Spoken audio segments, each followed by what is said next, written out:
இன்னைக்கு ஊரில் விரால் மீன் பிடிச்சாங்கன்னு மாமா கொண்டு வந்து கொடுத்தாங்களா. ஆனால் எங்கள் வீட்டில் நேற்று தான் மீன் சமைச்சோமா, அதில் மீதி நிறைய இருக்குது. அதனால இன்னைக்கு விரால் மீன் சாப்பிட யாருக்குமே இன்ட்ரெஸ்ட் இல்லை.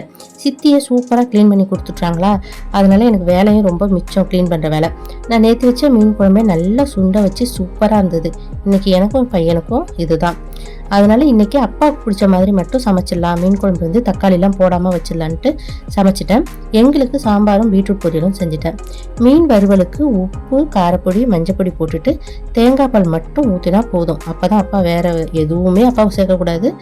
அதனால் மீதி இருக்கிற சக்கையை வந்து தேங்காய் சக்கையை பீட்ரூட் பொரியலில் போட்டேன்.